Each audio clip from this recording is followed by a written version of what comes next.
Hello बच्चों, आइए प्रश्न को पढ़ते हैं। प्रश्न यह है, यदि NCR माइनस 1 बराबर 36, NCR बराबर 84 और NCR प्लस 1 बराबर 126 तो RC2 ज्ञात कीजिए। तो आइए सर्वप्रथम प्रश्न की मुख्य अवधारणा को जान लेते हैं। मुख्य अवधारणा,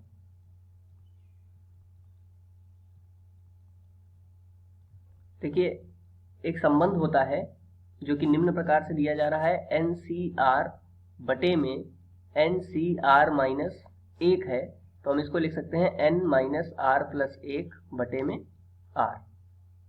इस आधार पर आइए प्रश्न को हल करते हैं।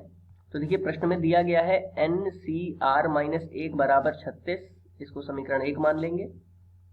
NCR बराबर 84, इसको समीकरण 2 मान लेंगे, तथा NCR प्लस 1 बराबर 126, इसको समीकरण 3 मान लेंगे। अब देखिए यदि हम समीकरण 2 को भाग करते हैं समीकरण 1 से, समीकरण 2 को भाग करते हैं समीकरण 1 से, तो हमें क्या प्राप्त होगा? NCR बटे में NCR माइनस 1 बराबर 84 बटे 36। तो यहाँ पर देखिए 12 से इसको काटें, 12 सत्ते 84, 12 तियां 36, और NCR बटे NCR माइनस 1 कितना हो जाएगा? सूत्र के आधार पर N माइनस R प्लस 1 बटे R के बराबर, बराबर में 7 बटा 3, तिरछी गुणा कर लेते हैं। तो देखिए हमें क्या प्राप्त होगा? यहाँ पर आ जाएगा 3n माइनस 3R प्लस 3 बराबर 7R। ठीक है, 3R को यदि हम इधर भेज दें तो कितना हो जाएगा? 10R हो जाएगा। तो यहाँ पर आ जाएगा 3n प्लस 3 बराबर 10R। इसको हम समीकरण A मान लेते हैं। ठीक है, अब इसके पश्चात देखिए 3 बटा 2 कर लेते हैं अगले पृष्ठ पर, समीकरण 3 बटे 2 से। तो जब हम 3 बटे 2 करेंगे तो देखिए हमें क्या प्राप्त होगा? NCR प्लस 1 बटे NCR, NCR प्लस 1 बटे NCR बराबर 126 बटे 84। तो इसको लिख लेंगे 126 बटे 84। अब देखिए सूत्र के आधार पर क्या था? N माइनस R था, तो N माइनस, अब देखिए R की जगह कितना है? R प्लस 1 है, तो यहाँ पर R प्लस 1 कर देंगे, प्लस 1, और बटे में R की जगह कितना है? R प्लस 1 बराबर, यहाँ पे 14 से काट लेंगे, तो 14 नेमा 126, 14 छंग 84। ठीक है, फिर 3 तिया 9, 3 दूनी 6। तो यहाँ पर देखिए क्या हो जाएगा? N minus R minus 1 plus 1 बटे R प्लस 1 बराबर 3 बटे 2। तो देखिए 1 से 1 कट गया। ठीक है, अब तिरछी गुणा कर लेते हैं। तिरछी गुणा करेंगे तो कितना आ जाएगा? 2n माइनस 2R बराबर 3R प्लस 3। R वाले एक तरफ कर लेते हैं, तो 2n बराबर कितना आ गया? 2n बराबर आ जाएगा 5R प्लस 3। ये समीकरण हो गई B।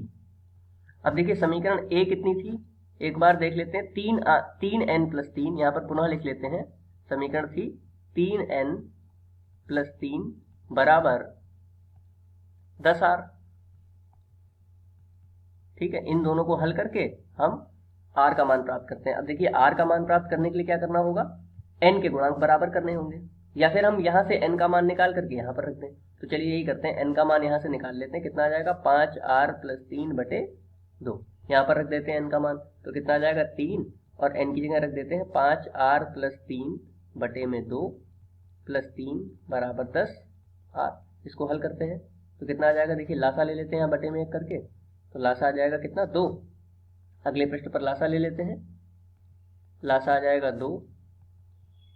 यहाँ पर कितना हो जाएगा? 3 पंजे 15 प्लस 3 तिया 9, तो 15R प्लस 9,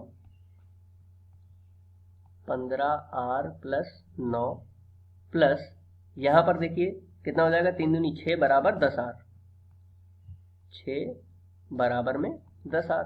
ठीक है, तो यहाँ पर अब यदि हम तिरछी गुणा कर लें तो कितना आ जाएगा? 10 दूनी 20R बराबर 15R प्लस 9 6 15।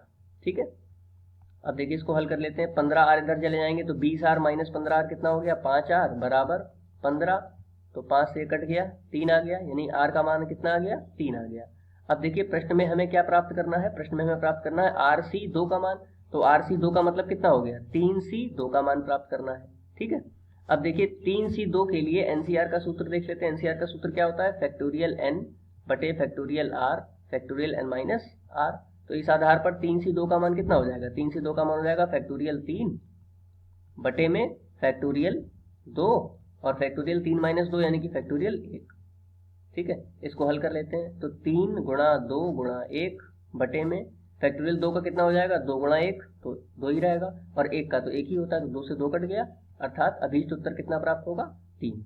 मुख्य अवधारणा के आधार पर यह दिए गए प्रश्न का उपयुक्त उत्तर है। आशा करते हैं आपको समझ में आया होगा। धन्यवाद।